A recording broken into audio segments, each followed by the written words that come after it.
My video for December the 29th, 2019 is number 3319. The title is Dreaming About Dead People and Other Realities. Of course, I have had weird dreams. Doesn't everyone? What's it supposed to mean when dead people show up in a dream, as Elvis did last night? Of course, I've watched videos of him singing with his daughter after he was no longer on this earth. Of course, that is done through what we call holographic imaging. On a screen, they look pretty real, even when you know better. Well, in my dream, I was working with Elvis and the Everly Brothers. Don, the oldest one, is still alive, now in his 80s.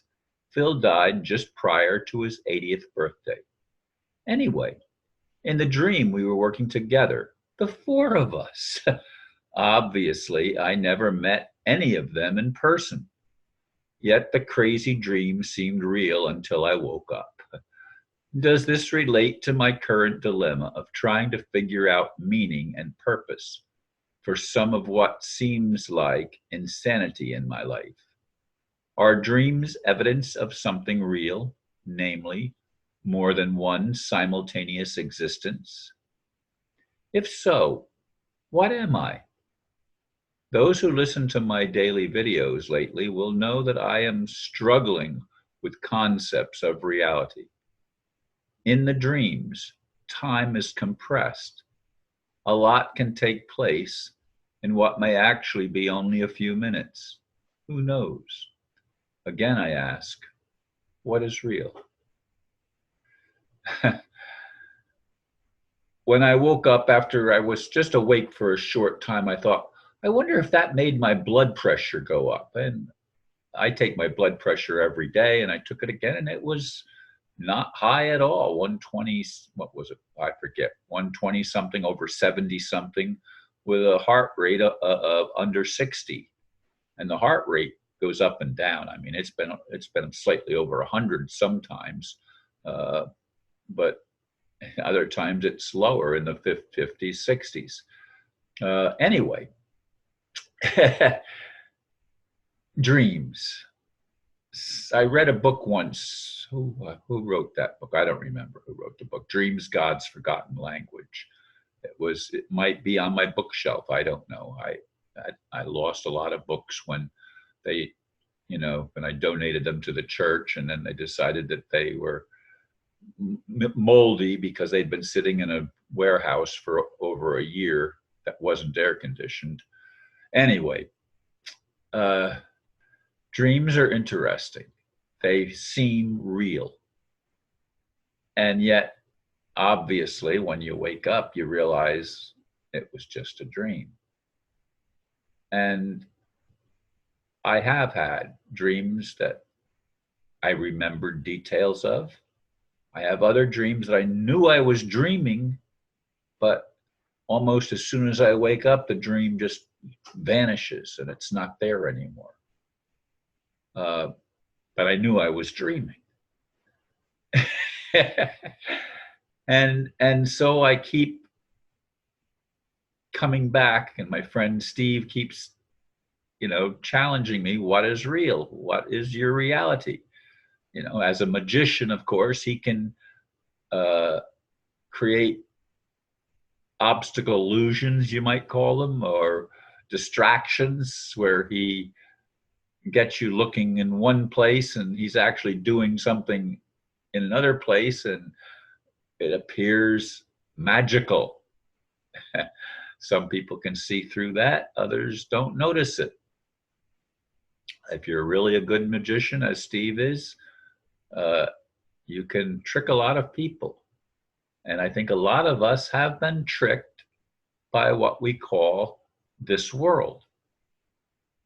Obviously, there are lots of things that don't make sense. There doesn't seem to be justice.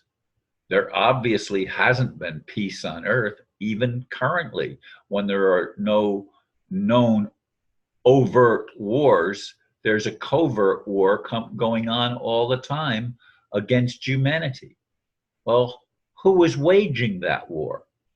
To me, it's fallen angels or demons or whatever you want to call them, but they're malevolent beings.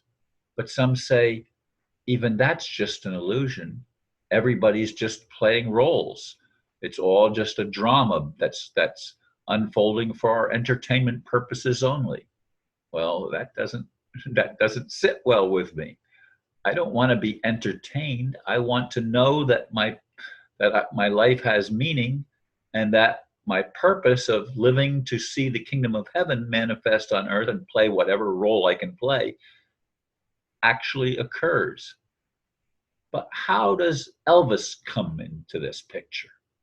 Well, of course, my ex-wife, in my first marriage, when Elvis died, she comes walking up the sidewalk to the school where I was working, and I happened to be looking out the window and see her bawling her eyes out with my two little children. And I said, "What happened?" She says, "You'll never guess who died." And I says, "Who?" And she said, I asked if it was your dad. And she says, "No, worse than that, Elvis." And that was 1977 that Elvis died.